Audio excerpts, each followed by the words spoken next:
Hello friends, आज का ये वीडियो में हम लोग डिस्कस करने वाले हैं नाउन पे बेस्ड कुछ क्वेश्चंस। ठीक है, जैसे कि हम लोगों ने पूरा नाउन पढ़ लिया है, तो अब ये देखते हैं कि नाउन पे बेस्ड क्वेश्चंस एग्जाम्स में कैसे पूछे जाते हैं और किन किन पैरामीटर्स पे क्वेश्चन अधिकतर पूछे जाते हैं। ठीक है, एग्जाम्स में अब देख सकते हो मैंने सारे एग्जाम्स वाले ही लिए हुए हैं।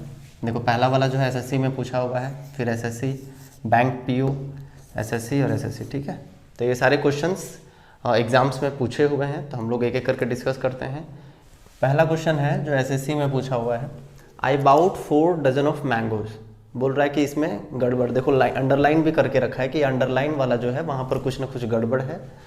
तो इन चारों ऑप्शन में से क्या होगा? अगर गड़बड़ नहीं है तो नो इम्प्रूवमेंट डालना है, अगर है तो क्या गड़बड़ है, ये तीनों में से चुन करके एक उसमें क्या जो फिट आएगा वो आंसर टिक करना है। ठीक है, तो आप क्या करो, एक ही बार इसको पॉज करो और पांचों क्वेश्चन को बना लो। ठीक है, नहीं तो एक एक करके पॉज करना पड़ेगा।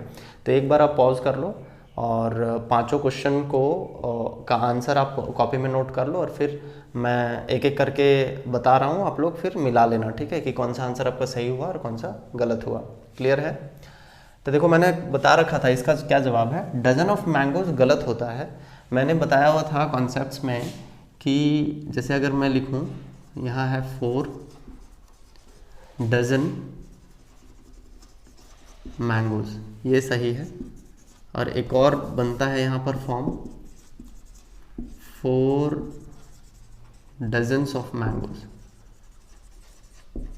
ठीक है, देखो यहाँ ऑफ का अंतर है, ऑफ नहीं लगा है तो डजन में एस नहीं लगेगा। 4 डजन मैंगोज सिर्फ मेन नाउन में एस लगेगा प्लूरल बनाने के लिए, और जब ऑफ का यूज होता है तो इसमें तो मेन नाउन में तो एस लगता ही लगता है, बट ये जो यहाँ पर इनडेफिनेट काउंटेबल्स होते हैं उनमें भी एस का यूज़ होता है। ठीक है, तो 4 डजन्स ऑफ मैंगोज करेक्ट है। जब ऑफ लगा हो तो यहाँ भी एस, यहाँ भी एस। ठीक है, तो उस हिसाब से देख लो कौन सा होगा। तो ये रहा, बी आंसर करेक्ट है इसका। ठीक है, तो आई अबाउट 4 डजन्स ऑफ मैंगोज होगा। ठीक, क्लियर। सेकेंड क्वेश्चन तरफ बढ़ते हैं। सेकेंड क्वेश्चन है, माई ग्रैंड फादर ओन्स 50 एकड़ ऑफ वेटलैंड। ठीक है, तो इसमें क्या गड़बड़ है? ए में, बी में, सी में, या नो एरर आप ले सकते हो। तो देखो इसमें गड़बड़ क्या है, यहाँ 50 है ना, 50 जो है वो दर्शा रहा है कि 50 एकड़ की बात कर रहा है, तो यहाँ एकड़ नहीं होगा, एकर्स होगा, यानी कि एस होगा। ठीक है, क्योंकि एकड़ काउंटेबल होता है और यहाँ 50 की बात कर रहा है तो यहाँ एस होगा। सिंपल सी बात है, ये बहुत आसान था, यानी कि इसका आंसर बी था। क्लियर। नेक्स्ट है थर्ड, जो बैंक पीओ में पूछा हुआ है। ठीक है, these protests are because these protests are because of the government plans to raise the retirement age of public sector employees। ठीक है, इसमें देखो गड़बड़ी क्या लग रहा है, तो इसमें गड़बड़ी है यहाँ पर देखो, to raise the retirement age of a public sector employee. एक प्लान है, एक ही प्लान है। ठीक है, यानी कि रिटायरमेंट एज को बढ़ाने को लेकर के गवर्नमेंट की कोई एक प्लान है, जिसके वजह से प्रोटेस्ट हो रही हैं, बहुत सारे प्रोटेस्ट हो रहे हैं। ठीक है, तो गवर्नमेंट यहाँ प्लान्स गड़बड़ है। ठीक है, यहाँ प्लान्स क्यों गड़बड़ है? क्योंकि एक ही प्लान की बात हो रही है, तो यहाँ पर सिंपल सी बात है, सिर्फ मतलब विदाउट एस होगा, सिर्फ प्लान होगा यहाँ पर। ठीक है, तो आंसर हमारा बी में गड़बड़ी था। ठीक, अब आते हैं फोर्थ पे, जो एसएससी का ही है। Speakers after speakers come on the stage to perform. अब बताओ कि इसमें क्या है। देखो अधिकतर इसमें नो एरर लगाए होंगे, ऐसा क्यों? क्योंकि ये लगता है ये साउंड करता है सेंटेंस के एकदम बिल्कुल करेक्ट है। ठीक है, बट ये गलत है। ठीक है, स्पीकर्स आफ्टर स्पीकर्स, देखो इसमें गड़बड़ है। मैंने कॉन्सेप्ट में बता रखे हैं कि जब दो सेम नाउन, यानी कि दो रिपीटिंग नाउन जब एक प्रीपोजिशंस के थ्रू जुड़ा हुआ होता है, तो यहाँ सिंगुलर नाउन्स का यूज़ होता है, दोनों जगह सिंगुलर नाउन का यूज़ होता है, यानी कि स्पीकर्स आफ्टर स्पीकर नहीं होगा, स्पीकर आफ्टर स्पीकर होगा। ठीक है, तो यहाँ पर गड़बड़ी था। ठीक, क्या गड़बड़ है इसमें? एस और एस नहीं होगा। ठीक है, समझ में आया। नेक्स्ट है पांचवा भी हमारा एसएससी में पूछा हुआ है। Both the mother in laws welcomed the newly weds with garlands of flowers. ठीक है, तो इसमें क्या गड़बड़ी, देखो अंडरलाइन करके दे दिया हुआ है, आपको सही ऑप्शन चूज़ करके लिखना है। ठीक, तो हाँ देखो इसमें सही ऑप्शन क्या होने वाला है हमारा, मदर इन लॉज गलत है, मदर्स इन लॉज होगा, मदर्स इन लॉ, ये वाला सी इज़ द राइट वन, ठीक है ना। यहाँ लॉज नहीं होता है। देखो कंपाउंड नाउन में मैंने बता रखा है कि कंपाउंड नाउन में अगर उनको प्लूरल बनाया जाए तो सिर्फ जो मेन नाउन होता है उनका, उन्हीं को प्लूरल बनाया जाता है। यानी कि मेन देखो mother in law, in law जो होता है वो ससुराल का हिसाब किताब होता है, तो ये मेन नाउन नहीं है, ये मदर मेन नाउन है, तो मदर में एस लगेगा, बाकी किसी में नहीं लगेगा, ठीक है। तो यहाँ गड़बड़ी क्या है, मतलब सही जवाब क्या होगा, मदर्स इन लॉ होगा, जो थर्ड वाला है हमारा करेक्ट आंसर, ठीक है। यहाँ तक समझ में आ गया। अब बढ़ते हैं नेक्स्ट क्वेश्चन की तरफ, जो सिक्स्थ है। सिक्स्थ क्वेश्चन है जो स्टेनोग्राफर में पूछा गया था, ठीक है। बैंक का एक एग्जाम होता है स्टेनोग्राफर वाला, तो उसमें पूछा गया था ये सवाल, ठीक है। The customer handed over 100 rupees note to the shopkeeper, ठीक। अगेन आप लोग पॉज कर लो और इन सारे क्वेश्चंस का आंसर जो है वो नोट करके रखो, उसके बाद मिलाते जाना। इससे इम्प्रूवमेंट पता चलेगा कि आप कितने हद तक जो है वो इन क्वेश्चंस को बना पाए और कहाँ आप में कमी है। तो इस तरह से एनालिसिस आप बढ़िया से कर पाओगे, ठीक है। तो कर लेना, आई होप पॉज करके आप आंसर लिख चुके हो। अब हम बताते हैं, ठीक है। तो the customer handed over 100 rupees note to the shopkeeper, इसमें एकदम नो इरर लगेगा कि नो इरर है, बट इसमें इरर है, और इरर कहाँ पर है, यहाँ पर है। 100 रुपीज़ नोट, ठीक है। आपको लगेगा कि 100 है, देखो 100 है, इसीलिए यहाँ रुपीज़ में एस लगा हुआ है, और नोट है तो कोई दिक्कत नहीं है। एक नोट है इसीलिए नोट में एस नहीं लगा हुआ है, यहाँ तक भी कोई दिक्कत नहीं है।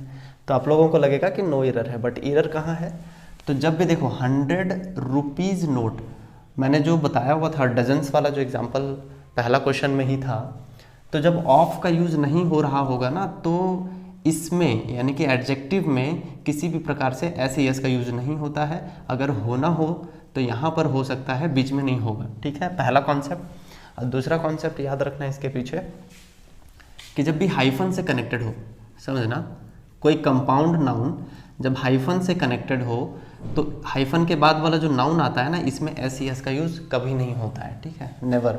मतलब हाइफन दिख गया तो आंख बंद करके आपको ये सोच लेना है कि इसमें एस और ई एस का यूज़ बिल्कुल नहीं होगा, ठीक है। बट कंसेप्ट है, आप समझ सकते हो, ठीक है। तो गलती कहाँ है, बी में। तो यहाँ आंसर क्या होगा, 100 रुपी नोट होगा, ठीक है। तो आंसर है the customer handed over 100 rupee note to the shopkeeper, ठीक। नेक्स्ट है क्वेश्चन हमारा 7th वाला। The manager put forward a number of criterions for the post, ठीक।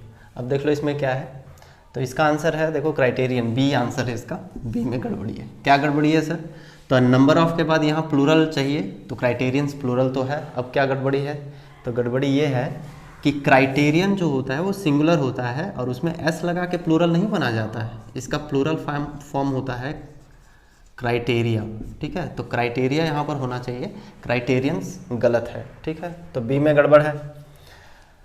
बढ़ते हैं नेक्स्ट क्वेश्चन की तरफ, 8वां है जो एसएससी का ही सवाल है।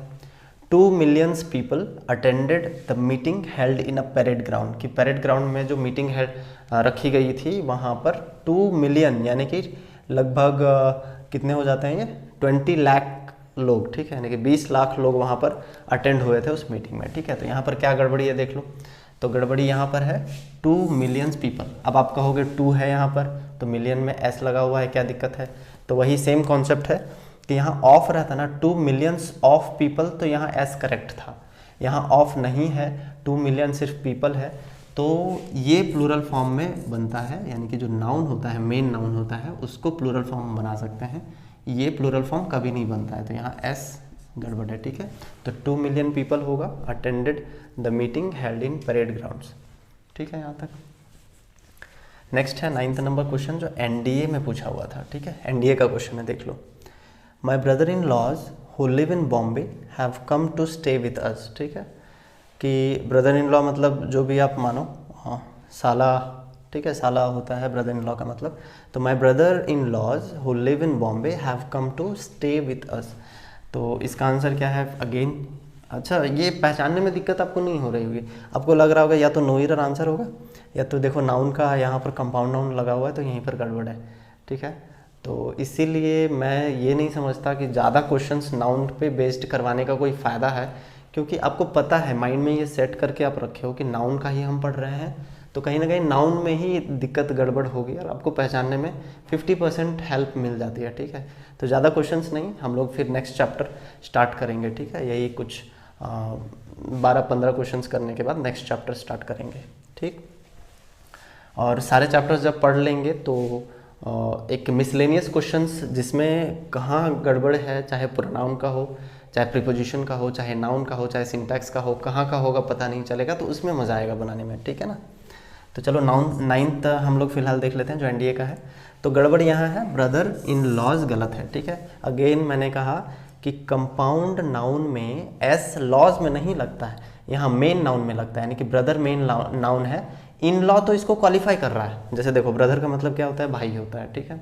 तो कैसा भाई है, तो इन लॉ यानी कि ससुराल वाला, यानी कि पत्नी का भाई, तो ये क्या है, इन लॉ जो है ना वो इस ब्रदर को क्वालिफाई करता है। तो ये एडजेक्टिव वाला पार्ट है, इसमें एस नहीं लगाना है, एस लगाना है नाउन वाला पार्ट में, यानी कि ब्रदर में एस लगेगा, ठीक है। तो माई ब्रदर्स इन लॉ होगा करेक्ट। तो आंसर इज ए में गड़बड़ी है, ये एस जो है वो यहाँ शिफ्ट हो जाएगा सर, ठीक है। तो लास्ट क्वेश्चन देखते हैं जो 10th नंबर है, ये भी एसएससी का ही सवाल है। All the furniture dash destroyed in the fire, इसमें कौन सा होगा करेक्ट, ठीक है। वॉज भरे या आर या वर या हैव, ठीक। तो देखो स्पॉट द एरर में अधिकतर ये आता है ऑल द फर्नीचर्स देके एस दे करके दे देगा, लेकिन फर्नीचर जो होता है वो अनकाउंटेबल नाउन होता है, इसलिए एस ई एस इसमें यूज नहीं होगा, ठीक है। तो ऑल द फर्नीचर, उसके बाद ये देखो जितने भी अनकाउंटेबल नाउन होते हैं एज अ सिंगुलर ट्रीट किए जाते हैं, तो जो भी होगा वो सिंगुलर होगा। तो देखो हैव सिंगुलर नहीं है, प्लूरल है, वर भी प्लूरल है, आर भी प्लूरल है, तो आंसर इज वॉज, ठीक है।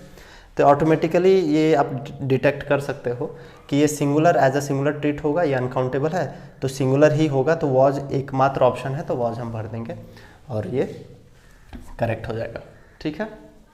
आई होप कि ये सारे क्वेश्चंस अच्छे से समझ में आए होंगे। अभी भी आपके मन में कोई क्वेरी है तो कमेंट बॉक्स में पूछ लेना, मैं सारे कमेंट्स का आंसर भी एक एक करके इंडिविजुअली कर दूंगा, ठीक है।